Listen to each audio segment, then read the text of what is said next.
Constance Carter. I want to talk to you about a subject that I get in my inbox probably weekly: flipping houses.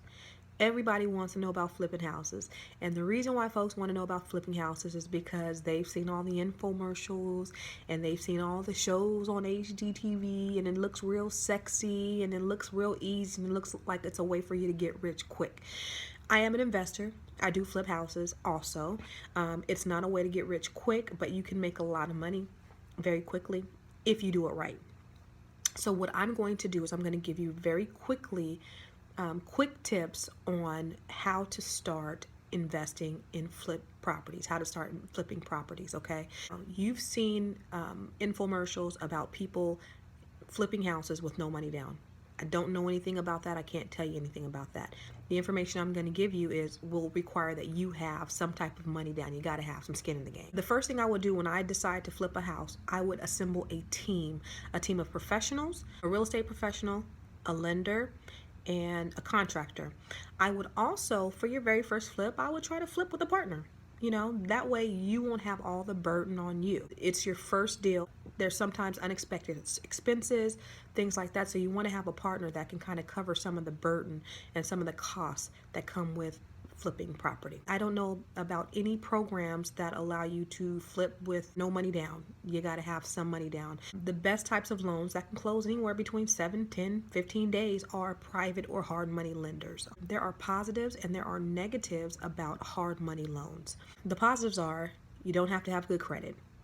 You don't have to have verifiable income, which means you can be self-employed and maybe you write off all of your income with your expenses.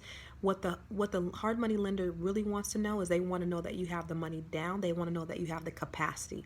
They want to know that you have at least 25 to 50% down out of your own pocket, and they want to know that you have the ability to pay once escrow closes. Those are the expectations that they have. They want to make sure that the property is flippable or resellable, so they want to make sure that it's a good investment for them. The negatives are the interest rates. Interest rates are higher than a regular conventional loan, but the risks are also higher than a conventional loan because they're not concerned about your credit and they're not concerned about your verifiable income. So rightfully so, interest rates are going to be higher. The interest rates range anywhere between 9% and 14-15% sometimes, depending on the deal. Okay, these loans are not designed for you to stay in them 30 years. They're designed for you to get in, get out, fix up your property, and move on to the next one. So the positives far outweigh the negative on what you're getting for what you're giving. So now let's talk about your team. All right, so you have your partner who's going to come in with you to invest with you so they can take off some of the burden. You're going to talk about your real estate professional. Your real estate professional is going to help you maybe obtain the property, and they can do that by going to the MLS. There's a couple of other sources that you can utilize to obtain property information. You can go to REI Source. You can go to Property Radar. You just go online. You could choose properties that maybe are non-owner occupied, that they may be older properties. They may be properties that an owner has owned for 50 years or 20 years, and you might want to just target those, and that's fine. But you want to have a real estate professional that's going to tell you what the valuation is now, what you should actually pay for the property, what it's worth, and you want an evaluation of what the property is going to be worth post you fixing it up. You need your real estate professional there to do that. You also need your contractor.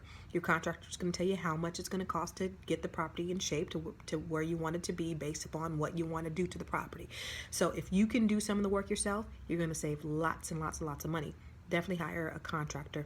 Your lender, they're going to get you the loan. They're going to get you in and out. Once you finish flipping your property, say you have a property, you purchased for $100,000, you sold it for $200,000. Your net proceeds after you pay yourself back for the down payment and all of those things, your net proceeds, say you're $50,000 you get back. Okay, that's your net proceeds. The money that you've put down on the property, hey, you take that money, you put it in your savings, and now you don't ever have to touch that money again. So now the risk that you've taken initially on your first investment, that's all secured away. So now you take the net profits that you've made from this property and you start investing in another one, and you invest in another one, and you invest in another one, and you go from there. Okay, so that's the best way to do it. Do I need to recap? I ain't gonna recap. If you want me to recap, rewind this thing over again. Okay, so hopefully this was information that you can use. If you want to get into flipping property, contact me. I have the information, I have the education, I have the background, I do it myself. All right. If you have any other questions about anything real estate related, loans, credit, don't forget to ask Constance. Peace.